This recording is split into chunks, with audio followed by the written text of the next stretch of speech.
Hi, it's Dr. Parikh, and you have made it to the final module. The course is almost done. You have written one literature review, and you have probably just about finished up one research proposal. So, here this week, you are still kind of engaging in this planning, drafting, editing process. Hopefully, that may be a new experience for you, and hopefully, you see how that really helps you focus on each activity at a time. You can focus on organizing your ideas, stating them clearly, and then cleaning them up later in the editing phase. If you notice yourself really struggling with drafting, it may be because you're expecting too much of a draft. A lot of the nitty gritty grammar stuff we discuss and writing style, that can wait until the editing stage often. So there's still, there's some things. It's helpful to review some of what we read earlier on. It's also helpful to look at what a journal article, a sample empirical, single experiment paper might look like, just to kind of get a sense of what the goal is.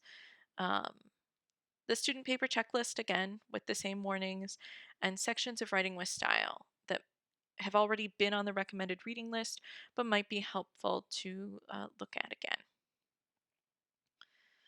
We're going to talk about a little about the introduction of a research proposal, how it's different, how it's the same as what you had in your lit review, and then kind of just an overview of what the final paper is supposed to look like.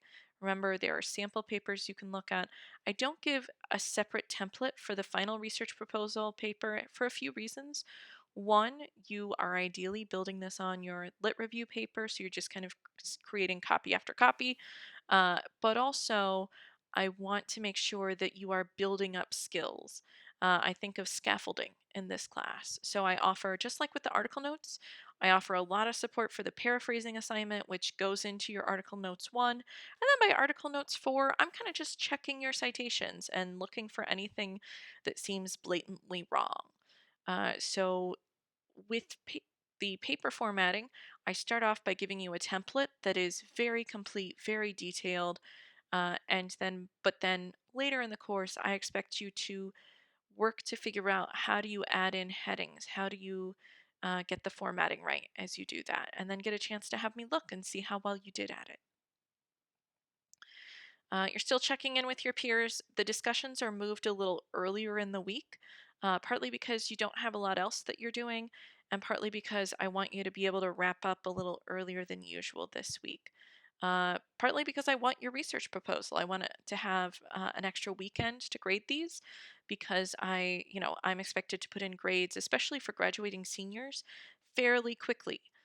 So if you're in the in-person class, it's sometimes a week before your final exam period. For online, it's Friday, whereas normally Sunday of the week is when I have the last assignment due. So you're going to be doing a check-in post, and this is often a lot of both congratulations on finishing and also, oh my goodness, everything else is really firing up. And maybe some people are behind in class. You're going to do another full draft peer review, and then you're also going to do a checklist. It's really important that you pull out 10 separate things.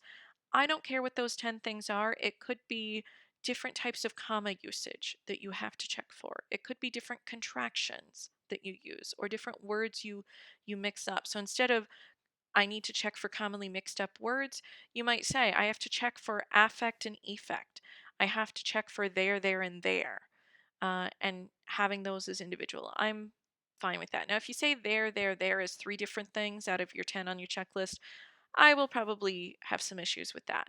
But if you're saying, this is a word that I often misspell and don't notice, and here's the word, here's another word I often misspell, I'm okay with that. But I'm looking for you to specifically dig deep because some people say, well, I don't really know, I can only think of a few things. To which I say, then you're not thinking as hard as I want you to for this. And you can look back over the feedback the Writing Center has given you. Speaking of the Writing Center, you are more than welcome to visit them and get some feedback on things. You're not required to, though. Same thing with online tutoring. You're welcome to use it, you're not required to. On Saturday, do remember you're still following up on your peers, and you also can do a bonus feedback. This helps me decide, this really does influence what I pick and choose for the course.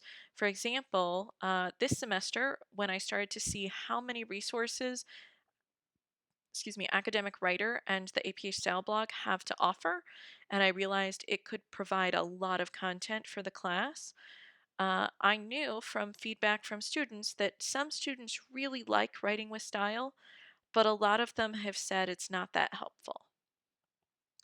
And so that was part of my decision to make that an optional resource for now. I might switch back to requiring it later. It's hard to say what's going to happen over time. Um, Now, there are other things. Some students really don't like the quizzes. Some students really don't like some of the check in or other discussion boards. Uh, but a lot of students say they're helpful, and I think they're helpful. Telling me you didn't like something doesn't necessarily mean that it will change.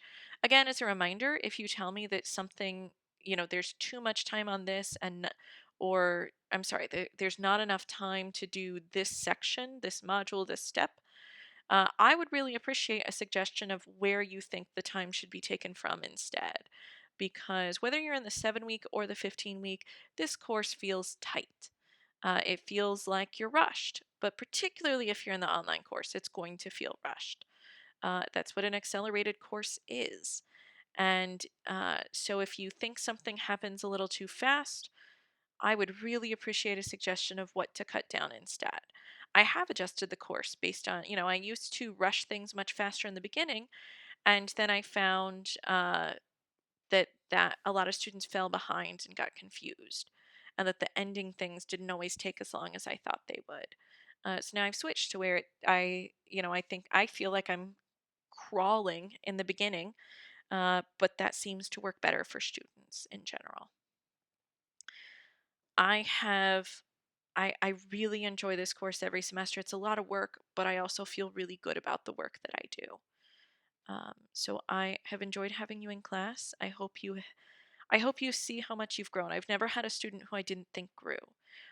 Even if you're not where I would hope for you to be at the end of the class, I've never had a student who I didn't think grew tremendously during this course. I hope you are very proud of the work you put in, and even if you weren't able to put your full self into this course for whatever reason this semester, I hope you know that you grew and you know that these resources are going to continue to be there. You're going to continue to have papers in your classes and you're going to continue to be able to grow to get to where you want to be as a student. I haven't met you yet, but when I'm recording this, but when you hear it, I will have met you and worked closely with you, and I will be immensely proud of you because I know that because I have been proud of every student I've had. Take good care of yourselves, happy writing, and remember that your learning about writing doesn't end in this course. Take care. Bye bye.